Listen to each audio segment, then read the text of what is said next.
I'm here to share yung napulot kong aral about the leadership of Nehemiah. And may i-share lang po ako. Hindi ko alam kung nakikita nyo sa screen yung share ko. Nakikita po namin. Ayan, okay. Oo, kasi sa screen ko po ay hindi ko nakikita. Maraming salamat po. Upon studying this, yung Book of Nehemiah, and upon hearing some of the YouTube broadcasts, that time na hindi ako nakaka-attend, I look back sa mga previous na mga turo about the Book of Nehemiah, kay Pastor William, Pastor Frankie, Pastor Paeng. So I come up with this with this title to dream again. It was I think appropriate in a sense na the people of Jerusalem that time ay broken and shattered. So and when you are overwhelmed by challenges in life, parang yung dream is namamatay, no? But I believe that is one way to encourage us to dream again, And sabi nga ni Pastor William nung sa teaching niya yung November 21, 2024, sabi doon, what is the purpose of this mentoring? To be sharpened, no? As iron sharpens another, so a man sharpens his brother or yung kapwa natin lingkod sa Panginoon. To be awake, especially nowadays, ang daming nangyayari, at talagang masishake ka kung if you're not ready, and to be vigilant, in a sense na laging handa yung lingkod ng Panginoon, no, para sa purpose ng Panginoon. And na-share ko nga kanina sa beginning, sa start nung sharing namin kanina. Na-aksidente po kasi yung yung right hand ko. And in a matter of 10 days, kahapon kasi tinanggal yung 4 out of 9 stitches. Tapos tinatry kong i-move yung mga finger ko. Nahihirapan ako. Parang nagada siya, tubigas na. Tapos sumahawak ako ng ballpen. Nahihirapan ako. So, sabi ko, na-relate ko to sa sa amin na mga naglilingkod sa Panginoon, na kailangan talaga usual practice, pakikinig, pag-aaral. Kasi kung hindi, titigas din talaga yung mga naitanim na ng Lord, no, na pag hindi siya nabungkal or hindi siya na-cultivate. So, yun, according to Pastor William, it's very important that we have this mentoring, because oftentimes we as a leader, we become spiritually numb, no, socially compromised, economically unjust, and tolerant of the ruins, just like the Jerusalem that day, no.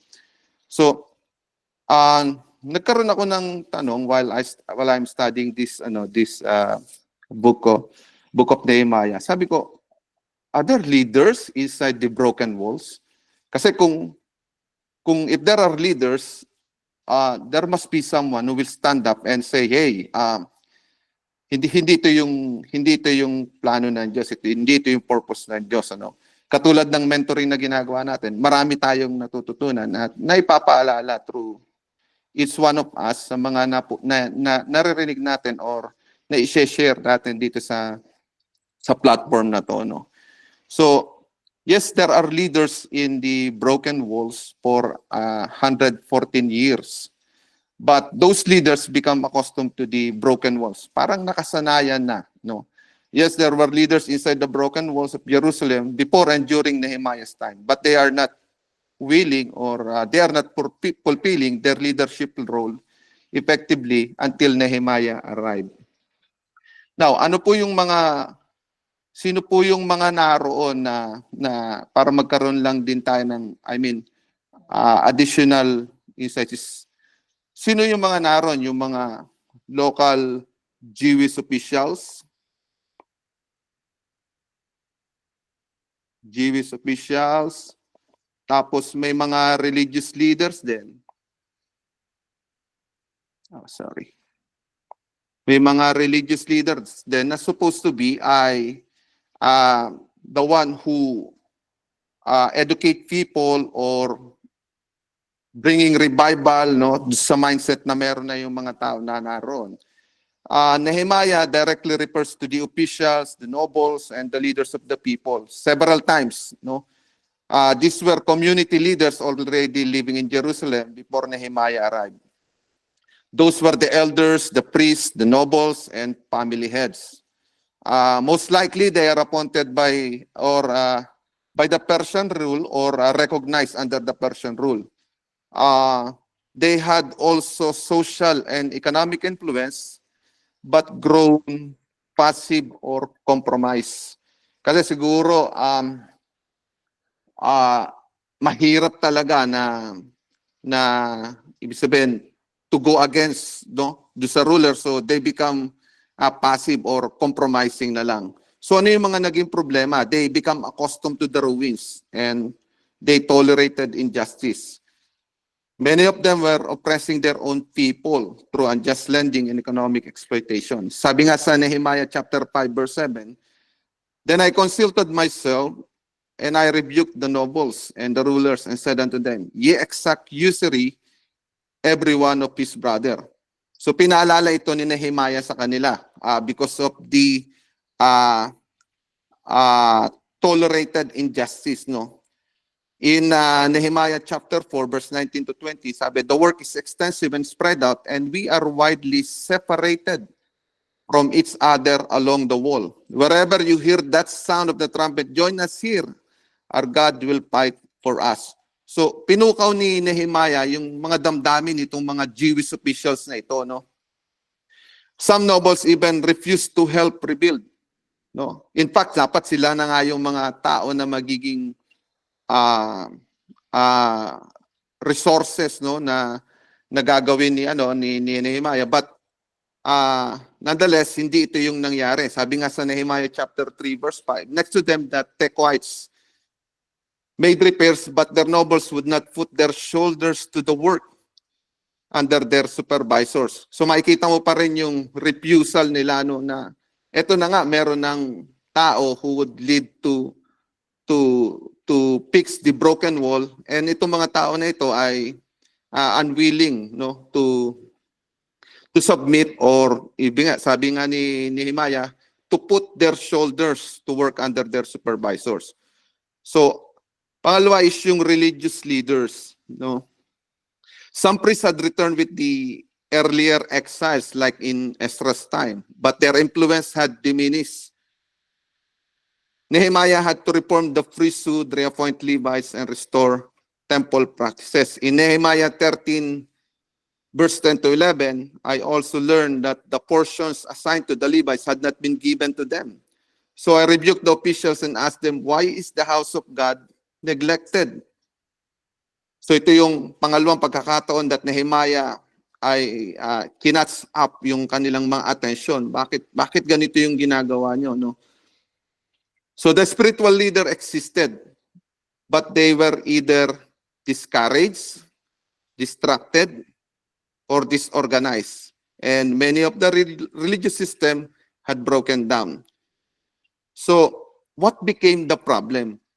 Kung ano yung naging problema, bakit naging ganun na yung kanilang estado, no? While they are supposed to be influential, no? They are supposed to be leading, and they are supposed to be the one who organize kung paano nila mapipix yung broken wall. Imagine for 114 years, ganun na yung sitwasyon niya na nakasanayan, ano? So what became the problem? Ang naging problema nila is yung survival mentality. So what is the problem with survival mentality? Ang danger po nito is that it keeps individuals, leaders, and even entire communities stuck in cycles of fear, scarcity, and spiritual stagnation. unable to step into the fullness of God's promises. It may keep you alive, but it can prevent you for truly living or fulfilling your call. So ito pala yung survival mentality. Pag ito yung nangibabaw, no, sa direction mo, sa buhay mo, sa church or sa community, pag survival mentality, mas stuck ka doon sa cycle of fear. Yung scarcity, yung kawalan, at saka yung spiritual stagnation. So, buhay ka nga, but ito yung nagpiprevent sa'yo para mamuhay ka talaga doon sa buhay ayon sa pagkatawag sa'yo ng Diyos. I always remember this when I was in Jeddah during the leadership meeting. Sasabihin sa amin ni Pastor Chris, 5 years from now, where do you see yourself? Pangalawang tanong niya sa akin is, 5 years from now, where do you see the church? No? I think twice niya yung tinanong sa akin na 5 years from now, where do you see yourself? Saan mo nakikita yung sarili mo? And 5 years from now, where do you see the church? And it's really important na we have dreams for the church, for the family, and even to ourselves. But when challenges come, we became focused on resolving it and forget our purpose. So ito po yung pumapasok na yung survival mentality, no. Under survival mentality, meron po akong 5 na research, no, na nagiging epekto sa isang tao o sa isang leader. People with a survival mindset can get used to dysfunction. Sanay na, dysfunction yung yung family, dysfunctional yung church, dysfunctional yung leadership. Like the people of Jerusalem living among broken walls, they adapt to ruins instead of restoring what was been lost. Ulitin ko po, sabi, like the people of Jerusalem living among broken walls, they adapt to ruins. Na-adapt na nila, tinanggap na, no, na wala, ito yung bansa namin, ito yung lugar namin. We are in ruins, no? At hindi nakita yung other side na restoration kung ano yung nawala sa kanila. In Nehemiah chapter 2 verse 17, you see the trouble we are in. Jerusalem lies in ruins. Sabi ni Nehemiah, come, let us rebuild. So ano po yung danger nito? Pag naging normalized na yung brokenness, you stop believing that healing will flow. You stop believing that there will be breakthrough. You will stop believing to the restoration that is possible under the mighty hand of God.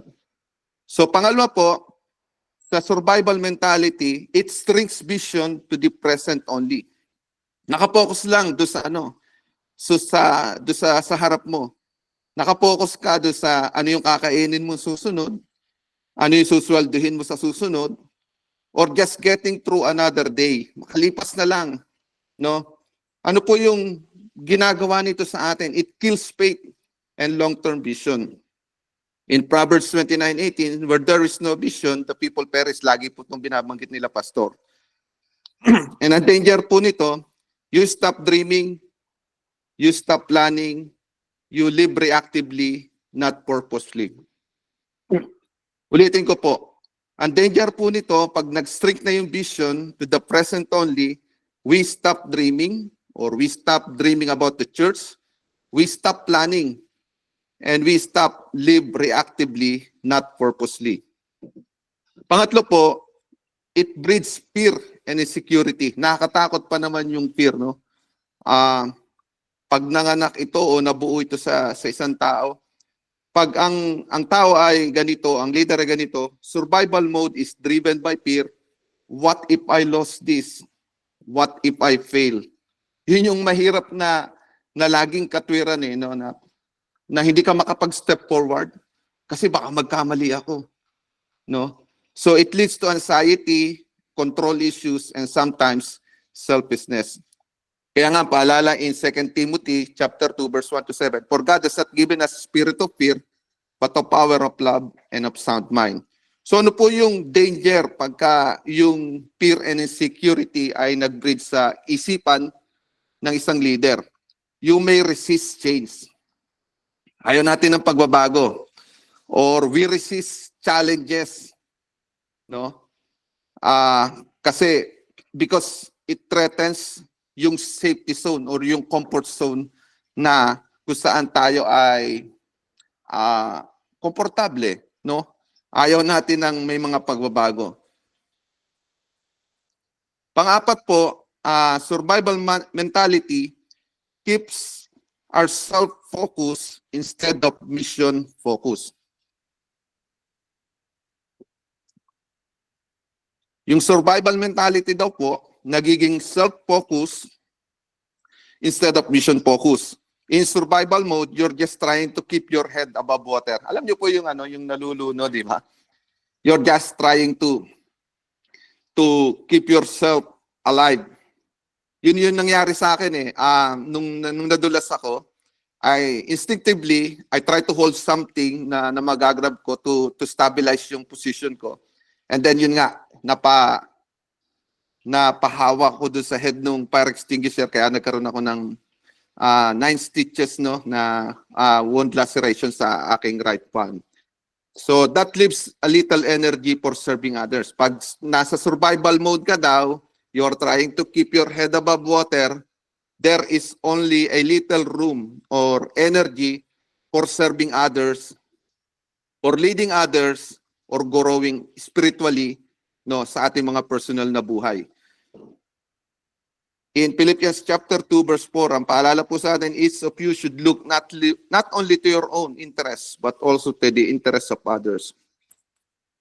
Ang danger po, pagka self-focus instead of mission focus, we lose our calling, we lose our influence, and we lose the sense of our mission.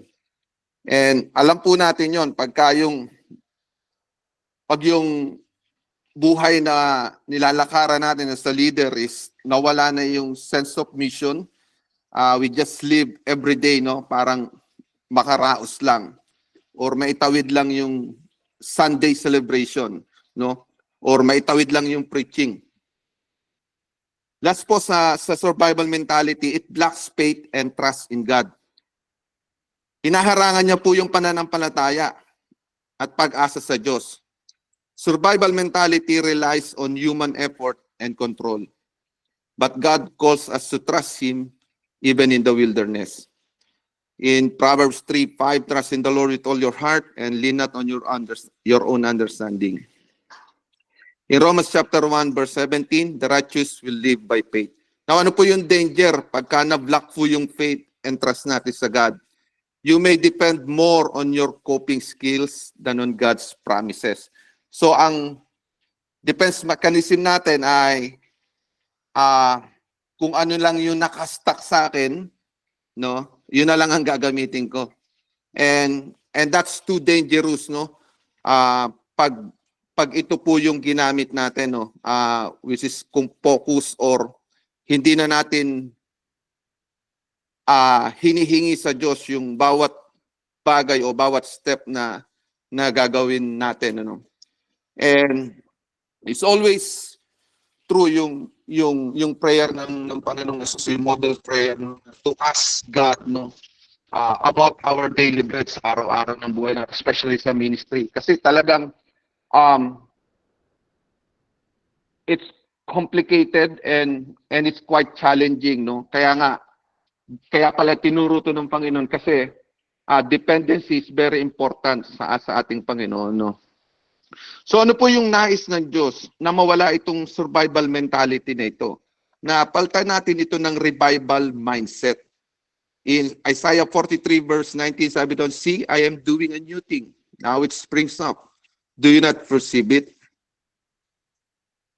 Hindi po nais ng Diyos na tayo ay mag-survive lang. He wants us to thrive, to rebuild, and leads others into His promises. Like Nehemiah, revival begins when someone chooses faith over fear, vision over comfort, and restoration over resignation. Ito po yung nais na matutunan natin, no, in this study of Nehemiah. No, that revival begins when someone chooses or a leader chooses faith over fear, vision over comfort, and restoration over resignation. Now, ang tanong ngayon is how to break free from this broken wall mentality or survival mentality as a leader. Dream again. So yun nga po yung title na inadapt ko dito sa pag-aaral na to. So when you are a leader, living behind broken walls, whether emotionally, spiritually, or circumstantially, it's easy to adopt the same defeated mindset as everyone around you. But God calls leader to rise from the ruins, not to be defined by them. Ulitin ko po, God calls leaders to rise from the ruins, not to be defined by them. So kanina napag-aralan natin yung broken mentality or yung survival mentality. Now, ano po yung leadership lesson na pwede nating matutunan in the life of Nehemiah? How Nehemiah thrived in captivity. Una, leaders must lead from honesty, not pretense. Ang nais po ng Diyos is to acknowledge your own condition before God. Acknowledge our own condition before God. Nehemiah was not outside the problem. He was part of it. But instead of denying it, he took personal and communal responsibility through prayer and repentance. Kung maalala natin, tinuro ito ni Pastor Paeng, I think 2 weeks ago. In Nehemiah chapter 1 verse 6, I confess the sins we, Israelites, including myself and my father's family, have committed against you. So hindi niya in-exempt yung sarili niya. Kasi yung mga kababayan ko kasi yung mga member ko kasi yung nasa leadership ko Sabi niya, I confess the sins we, Israelites, including myself and my father's family, have committed against you. In Psalms 51 verse 17, ang paalala ni Haring David, a broken and a contrite heart, O God, you will not despise. So ano po yung nais ng Diyos? Leaders must lead from honesty, not from pretense. Walang pagkukunwari. Ito ako, Lord. And inihaharap ko yung sarili ko sa iyo. Next is, Nehemiah sought God's heart and received a burden that turned into vision. Stop settling, start seeking God's vision. Sabi, huwag kang mamalagi dyan, katulad ng mga leader na nado sa likod ng broken wall. Start seeking God's vision. Ang tinuro nga sa atin ni Pastor Paeng last time is yung burden muna that gives birth to a vision. The people of Jerusalem had gotten used to living in ruins. Nehemiah, on the other hand, sought God's heart and received a burden that turned into vision. Ulitin ko po, Nehemiah, on the other hand, sought God's heart and received a burden that turned into vision. In Proverbs 29:18, where there's no vision, the people perish. In Jeremiah 33:3, call to me and I will answer you and tell you great and unsearchable things you do not know. Leaders see beyond what is and begin to believe what can be. Ang leader daw po, he see beyond, and kung ano yung mangyayari, and begin to believe what can be. Meron pa ngang kaming napag-aralan dyan sa Jeddah na you set the course, yung direction ng pupuntahan mo, na kahit may mga alam mo na mas malalaki yung alon, but as you set the course, nakafocus ka kung saan yung nais ng Diyos o yung purpose ng Diyos as a leader. Number 3, leaders allow God to rebuild Himself before rebuilding others. You can't lead others to healing if you haven't let God heal you. Sabi, we cannot lead others. Hindi tayo makakapanguna sa iba.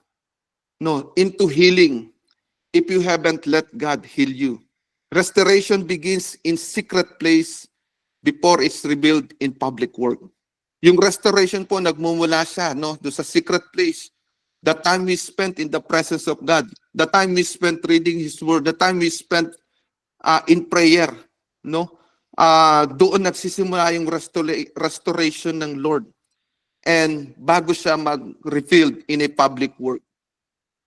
In Isaiah chapter 40 verse 31, but those who hope in the Lord will renew their strength.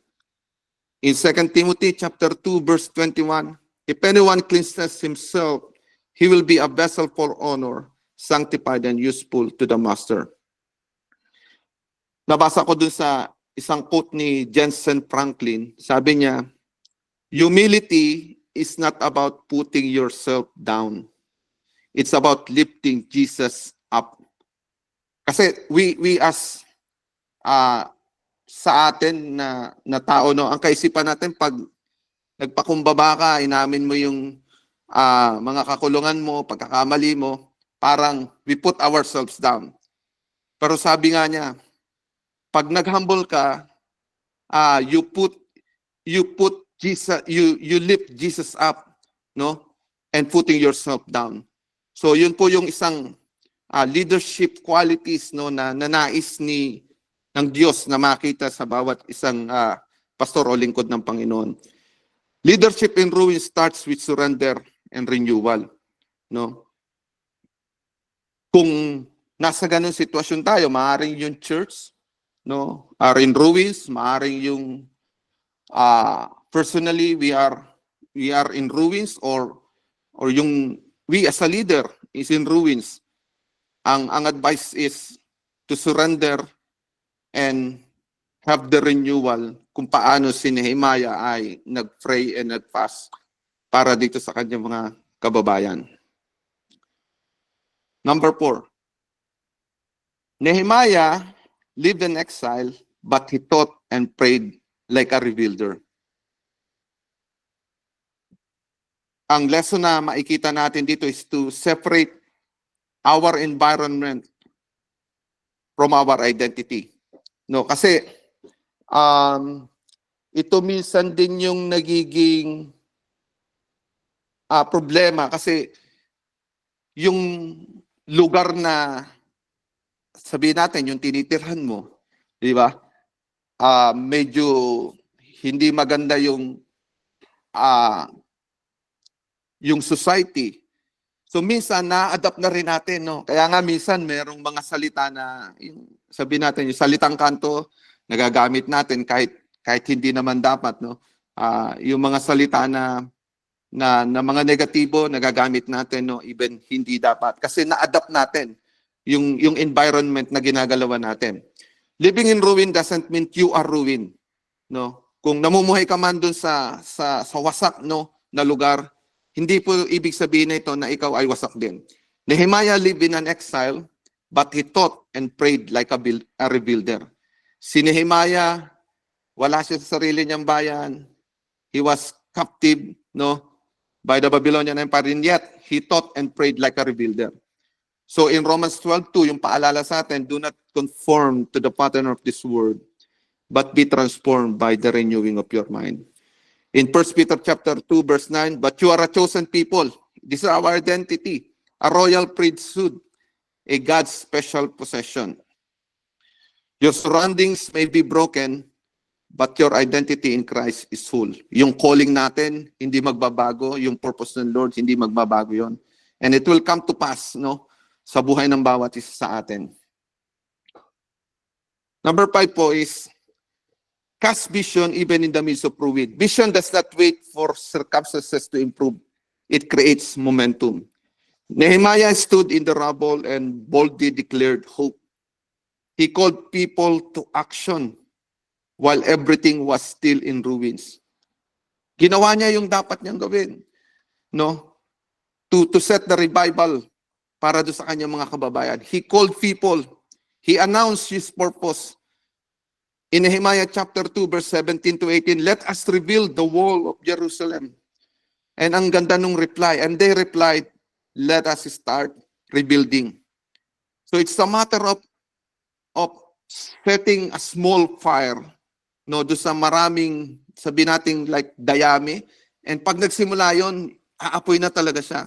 So ito yung ginawa ni just a little spark na ginawa ni Nehemiah in Nehemiah chapter 2, verse 17 to 18.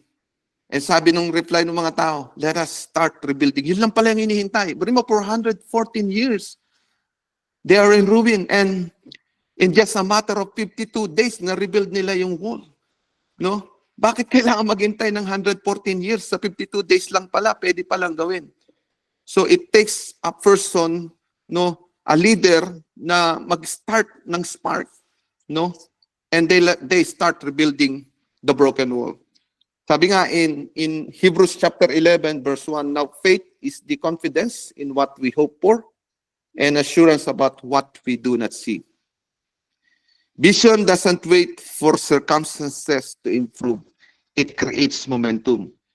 Yun po yung ginagawa ng leader. Minsan dry, no? Parang walang interest. Naalala ko nga yung mga bagay na naranasan namin, no? Yung generation na namin, yung freedom, so much freedom na naranasan namin. As Pastor William Rojas, alam niya yan na nakapag-preach kami, nakapag-praise and worship kami doon sa ilalim ng masjid sa Taip. Alam ni Pastor William Rojas yan na hindi namin inaakalang mangyayari. Tumitigil lang kami ni na Pastor William pagka yung tatawag na ng sala, sala. So, kailangan namin tumigil yung music, no? And hindi po nangyayari yun dahil matatapang po kami or hindi po kami natatakot sa mga mutawa. Nangyayari po yun kasi sa prayer ng mga naunang mananampalataya sa amin. So, that is faith, no? Maaring nung panahon nila, Pastor William, no? Na Pastor Frankie, na Pastor Peng, parang wala nangyayari, no? Sa mga prayer. But in our time, kami po yung inalaw ng Lord na makaranas ng bagay na yun. And we praise the Lord for that, no? And we are really grateful for those prayer na mga nauna sa amin para maihanda naman yung mga susunod na generation. If you will see that circumstances nung unang mga panahon o taon sa Saudi Arabia, parang imposible yung mga bagay na yon. Pero yung vision, hindi siya nag-create, no? Hindi siya nag-wait for the circumstances to improve. They progressively pray and creates a momentum so that the next generation will be prepared for what God is about going to do, no, sa place ng Saudi Arabia. Next po is, leaders are not led by fear. They are driven by faith and obedience. So don't let fear or opposition stop you. Kasi hindi mo naman mapipigilan yan Lagi meron yan. And ang paalala lang is, do not be overwhelmed. Huwag po tayong parang overwhelmed, maging mas malaki sa atin yung challenges na kinakaharap natin. As soon as rebuilding began, opposition showed up. Si Sanballat, si Tobiah, no? But Nehemiah kept his focus and declared God's faithfulness. In Nehemiah chapter 2, verse 20, sabi niya, the God of heaven will give us success. Nung sinabi niya to, he is very confident. Sabi niya, the God of heaven will give us success. Walang sinabing if, walang sinabing maybe. Sabi niya, very firmly, no? He speak with faith, no? And trust sa God. Na sabi niya, the God of heaven will give us success. We, His servants, will start rebuilding. Sabi niya, we, His servant, will start rebuilding. So alam niya, the relationship itself, alam niya yung identity niya sa harapan ng Panginoon. Alam niya kung sino yung nagpapatrabaho sa kanya. Sabi niya, we, His servant, will start rebuilding. And alam niya kung ano yung purpose ng pagpunta niya doon, no? In 2 Timothy chapter 1 verse 7, for God has not given us a spirit of fear, but of power and of love and of a sound mind. So leaders are not led by fear. They are driven by faith and obedience. Last po, leaders empowers others to build with you, no? Nehemiah didn't rebuild the wall alone. He rallied families, he rallied priests, leaders, workers. Everyone has a part, no, sa pag-rebuild noong broken wall. In Nehemiah chapter 3 verse 1 to 32, each and every section lists families and leaders repairing their part of the wall. Itong gagawin mo, yan ang gagawin mo. No? And naranasan po namin ni na Pastor William Rojas yan sa Jeddah na nung nag-start kami sa Taip, talagang walang wala talagang pera, wala lahat. But when we share it to the church, no, to the members, we managed to fund yung one whole operating expenses, no, ng pag-akyat baba sa Taip, no. So I believe merong seeds na itinanim doon ng Lord, because we walk by faith, no. We as a leader, we did not wait for the circumstances na maging maayos siya, but we create momentum. But at the proper time, just like what the old leaders of the church prayed and prepared us, no, for the next circumstances or wave ng paggalaw ng Panginoon. Ganun din ang pananampalataya namin na every real na ininvest ng kapatid, hindi po siya mawawalan ng kabuluhan, kundi at the proper time makikita natin yung patotoo kung gaano kabuti ang Diyos at gaano kamahal ng Diyos yung mga tao o kababayan natin na naroon sa Taip.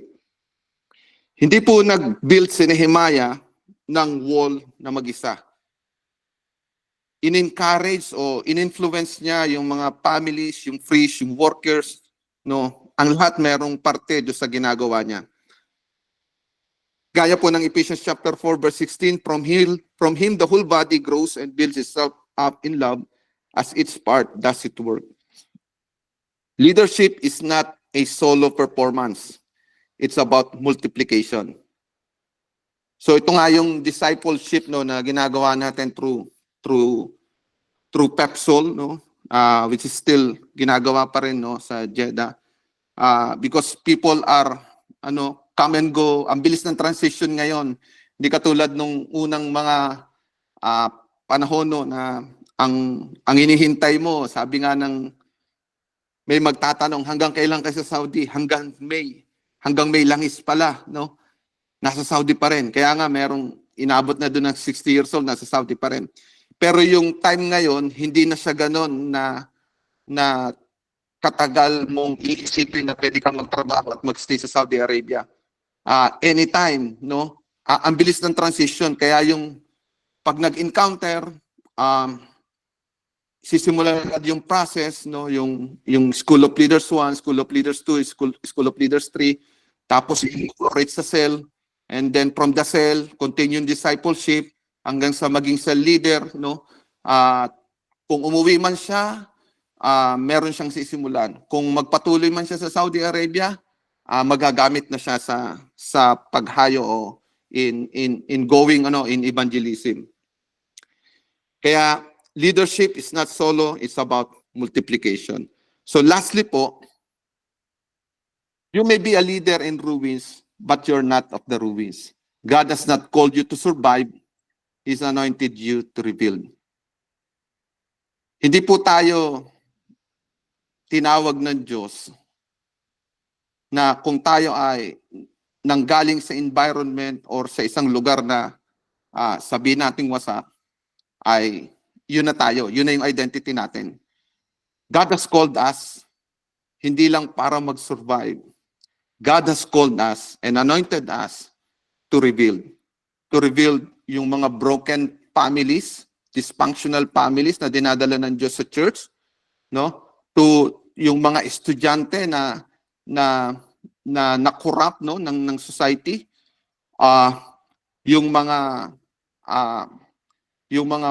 tatay or tatay na hindi niya alam kung bakit siya naging tatay, dinadala ng Lord sa church. So we are called and anointed to rebuild those lives, no, to protect them, no, para sa mas malalim pang kasiraan, kundi tinawag tayo ng Diyos for those people so that one day they will stand and their faith, no, at sasabihin nila, thank God, praise the Lord, kasi nakakilala ako sa Diyos through this church or through these pastors, no, and now I am living my life because of God. So in Isaiah chapter 58 verse 12 sa pagwakas po, you will be called repairer of broken walls, restorer of streets with dwellings. So yan po yung panawagan sa atin, yan po yung calling natin, yan po yung purpose natin. a repairer of broken walls, a repairer of broken lives, no? A restorer of streets with dwellings. Kaya mga kapatid, maraming salamat po, and I believe kahit konti ay meron po tayong natutunan. At hanggang dito na lang po. Kung meron po kayong idagdag ay pwede po. Maraming salamat muli sa pag-join ninyo. Kung meron pa tayong 7 minutes, no? If you have something doon sa ating napakinggan na tayo nga ay magkaroon ng let us all dream again. At tayo ay patuloy na lumakad yung ating identity and not will be victim ng environment, no? So, yun bale. At salamat po, Pastor Edwin, for the things na senior mo na kung saan you look yung sa mga nasa loob at yung mga naiwan doon. So things na kanilang ginagawa na it seems na tinanggap nila itong normal, which is hindi dapat, no? So, ayan po. Okay, marami din salamat, Pastor Lolit. At sa gabing ito, marami pong salamat muli sa bawat isa na dumalo. And we pray na tayo po magpapatuloy sa Panginoon. Okay, thank you so much. Tayo po ay tapos na po sa ating pag-aaral. Maraming salamat God po. bless. Thank you po. Thank you po. Salamat po. God bless po. Maraming salamat po, Pastor Edwin. Thank you din po sa opportunity, sa pleasure. God bless po. Pagaling po kayo, Pastor Edwin. Nawa is Opo. ma-restore kayo ng Panginoon. Salamat, Pastor. Ano lang po isang mga kapatid, mga kamanggagawa, isang parting question lang po para sa ating lahat. In relation po do sa isinyer ni Pastor Edwin, about leaders within the broken walls that have been stagnant, that have been inactive during the past many years. Let us ask ourselves, are we at the present time leaders within broken walls? Are we leaders within broken relationships? Are we leaders within broken churches? Are we leaders within broken ministries? Is it time for us to rebuild? Is it a call for us to have the burden? No, parting questions lang po which struck sa atin po, sa akin, no, doon sa tinuro po ni Pastor Edwin. Okay, let us ask ourselves, is it time for me to initiate, to spearhead, to lead rebuilding what has been broken? Na alam ko, for the past years, I have been witnessing, or I have been within that broken thing, broken situation. Yun lamang po, at maraming salamat po. Okay, all right.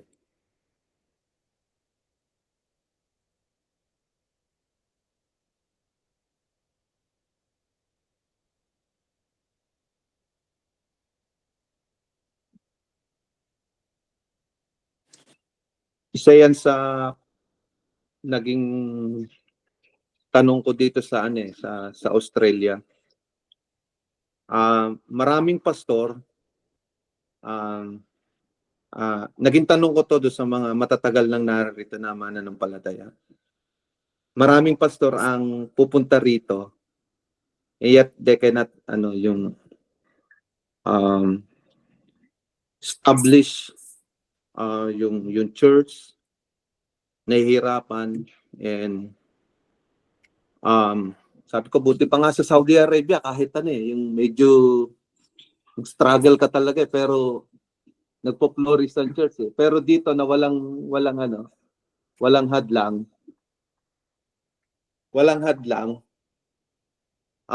parang hirap na hirap makapag-start. Ang naging sagot sa akin ng isang kapatiran sa dati siya sa JL. Sabi niya, kasi tayong mga Pilipino, parang ang bilis nating mag-adapt do sa dinatna natin. Kaya kahit may calling, sabihin natin na bago pumunta rito, talagang well-established yung plan, merong system, merong training, pero pagdating dito, yung environment or yung church dito hindi makapag-start ang Pilipino. I remember nung una ako dito, tuwan-tuwa sila eh. Sabi nila, sorry, ikaw na yung matagal na yung pinagpe-pray na makagkaroon ng Filipino Filipino church, no, para sa Filipino community talaga. Medyo pa ako noon, na on fire ako noon. But due to the situations, itong survival mentality na ito yung kinakaharap ako personally sa mga lingkod ng Panginoon na dumating sa ganitong bansa. Kasi yung visa status, tapos yung financial na mga obligations, talagang yung you will swim, no, na maitaas mo lang yung ulo mo para hindi ka malunod, and neglecting na yung to help others. So yun lang po yung yun lang po yung experience ko so far, no, dito sa lugar na to.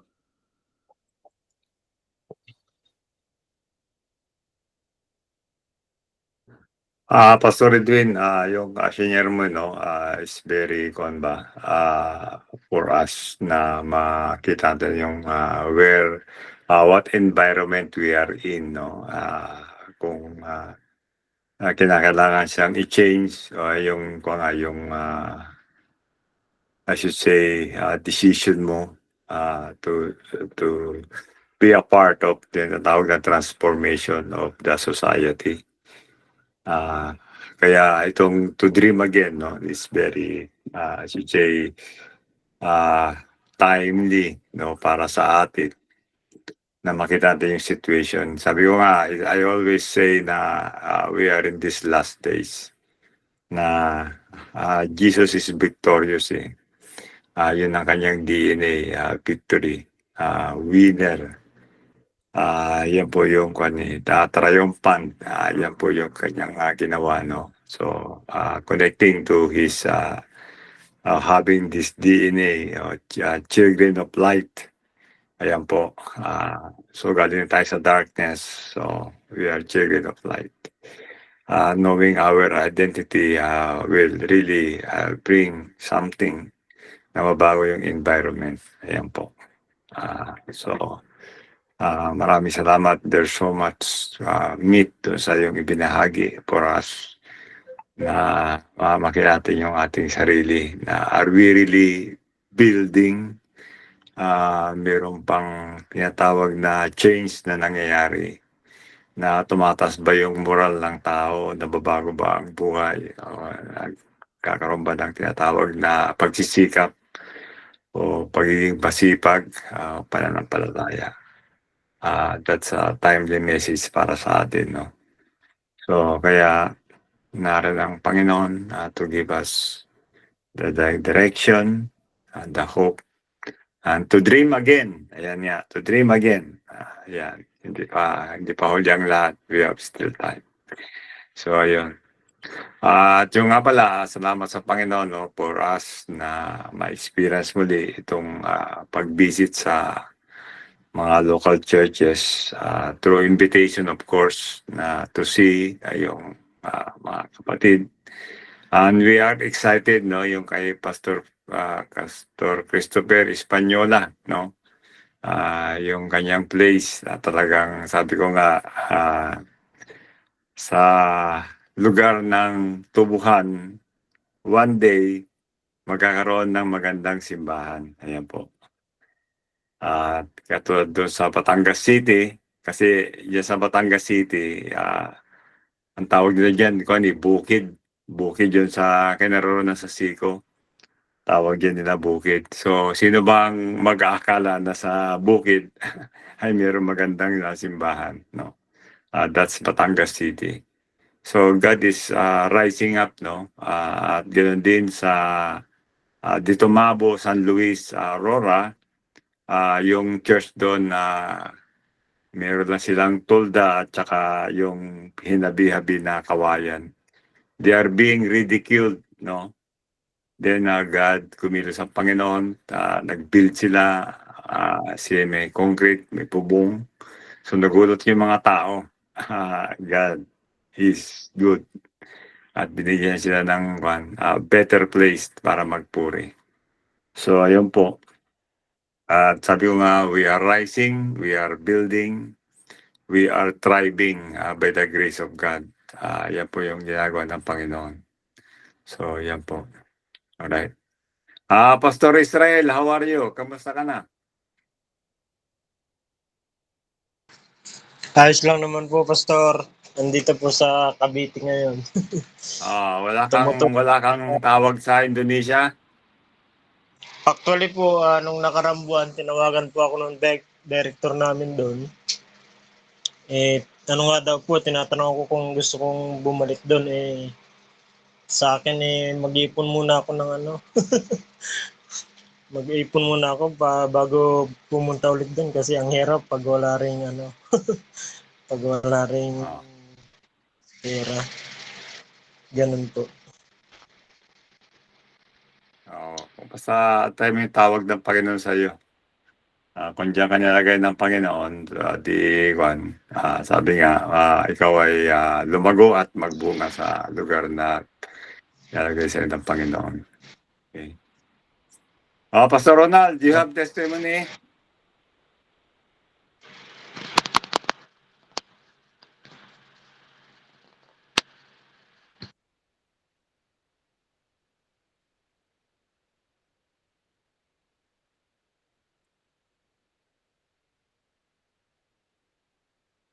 Nawala na. Papa, andito pa po. Pastor Okay. Apa. Okay. Pastor, good evening po. Good evening po, Pastor. Pastor William, you have something to say? Patotoo dyan sa Pastor, Jeddah? kasi bali lang po yung sa mensahe ba na bali nakarelate lang po ako. Opo. Dahil po sa siyempre pauwi na ako ng Pilipinas, ang lagi kong nasa isip, lagi kong panalangin, Panginoon, ano po ba ang naghihintay sa akin doon? Ano ba ang purpose ng yung para makatulong ako sa ministry? So naisip ko ngayon yung sa Acts chapter 20 sa buhay ni Paul. No, dito sa 22, 23 and 24. Basahin ko lang po sa Tagalog. Sabi dito ni Pablo, ngayon bilang pagsunod sa Espiritu Santo, ako'y papunta sa Jerusalem at hindi ko alam kung ano ang mangyayari sa akin doon. So,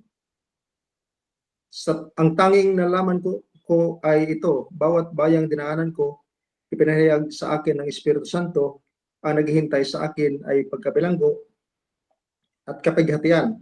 Subalit walang halaga sa akin ang aking buhay, magawa ko lamang ang tungkulin at matapos ang gawaing ibinigay sa akin ng Panginoong Hesus, ang pagpapahayag ng magandang balita tungkol sa kagandahang loob ng Diyos para sa tao. So ang nakikita ko lang po dito, Pastor, no? Kasi yung message talaga, very practical yun na nangyayari sa atin na ang una talaga dito yung pagiging spirit-filled life natin. Kailangan spirit-led life talaga tayo, yung ibig sabihin yung mangunguna talaga ang banal na espiritu. Kasi along the way, may mga pangyayari talaga na hindi natin kontrol Katulad nangyari kay Pablo, sabi niya, hindi ko alam kung ano ang mangyayari sa akin doon sa Jerusalem. Wala siyang alam Pero nag-total rely siya sa banal na espiritu. Nagkaroon siya ng complete obedience and surrender kasi sa 22, nakita niya dito, pagkabilanggo at kapaghatian na naghihintay sa akin doon. So nandoon yung complete surrender ng Panginoon ni Pablo sa lead ng banal na espiritu, na kahit yung mga pangyayari na hindi maging maganda, pagkabilanggo, kapaghatian, nandoon yung pagtitiwala niya sa Diyos. So at saka yung pangatlo sa 24, yun pong kingdom mindset, yung advancing the gospel, na kahit na ano mang mangyayari, pero ang focus ni Pablo ay yung pagpapahayag ng salita ng Diyos. Na hindi talaga yan siya pwedeng yung walang negotiable. Basta ang mindset ni Pablo, pagpapahayag ng salita ng Diyos. Kaya po nakaano ako doon dahil sabi ko, uwi ako ng Pilipinas, paano ako magsimula? Paano ang gagawin ko na para makatulong ako sa pag-ipapalawak ng gawain sa Panginoon? Kasi sa akin, Pastor, ang sa akin, sabi ko, pag uwi ako ng Pilipinas, sabi ko, Lord, kung totoong ako hinirang mo bilang isang pastor, kung ako hinirang niyo po, gusto ko na pagkalooban mo ako na ako mismo ang gagamitin mong magtayo ng church. Amen. Praise the Lord. Yun ang mindset ko. Sabi ko, kasi kung pupunta ako sa isang church, magkano lang ako doon, magpasakop ako doon, walang gaanong magiging impact. Sabi ko, Tama po yan, sa Pastor. amin kasi- Tama po yan. Praise the Lord. O sa amin kasi sa Payatas, dyan sa Quezon City, napakaraming tao dyan, milyon ng tao dyan. Pero ang mga churches noon hindi nag-grow. Sabi ko, parang mabagal ang ng gospel dito. Kaya nang pinagpukusan ko sa prayer sa Panginoon, Lord, tulungan mo ako na kahit sa mga house-to-house churches, yun ang gusto kong mga Bible study. Sabi ko nga sa misis ko na pag-uwi ko, hindi ako mag-church dyan sa wala akong dadalawang church kahit dyan sa Foursquare. Sabi ko, gagawa tayo ng ibang paraan para maipahatid natin ang magandang balita ang salita ng Diyos. Sabi ko, samahan mo ako dito, mag-ano tayo yung house-to-house Bible study. Yun ang alam ko sa kanya. Tama po yan. You built a new one. Opo, yung ibang pamaraan naman na kung saan makikita mo ang walang espiritu, paano mo masabi na tiniliran ka ng Diyos kung talagang hindi naman mag-prosper talaga yung hindi mo makikita talaga yung kamay ng Diyos. Gusto ko yung Tama po himala yan. na talagang Praise the Lord. makapag-share ng maraming yung tao ba kumbaga. Yun lang po, Pastor. Okay, we'll pray for you, Pastor William, na God will going to give you yung tinatawag na grace to exit, and that He will lead you and guide you sa yung next journey dyan sa Quezon City. Okay.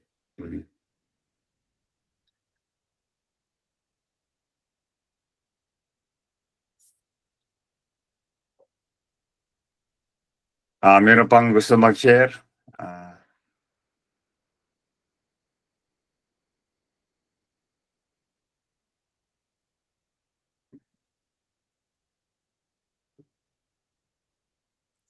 Alright, kung wala na po, we'll end yung ating pong meeting and see you next Thursday. God bless po. Good night. Sige po, bye-bye sa lahat. Bless Thank you po. Good night po. Alright, God bless. okay. Thank you po. God bless God bless po. everyone. God bless po. Okay, God bless po. God bless everyone. Okay, bye-bye. Thank you po. Bye-bye po. Bye-bye. Good night.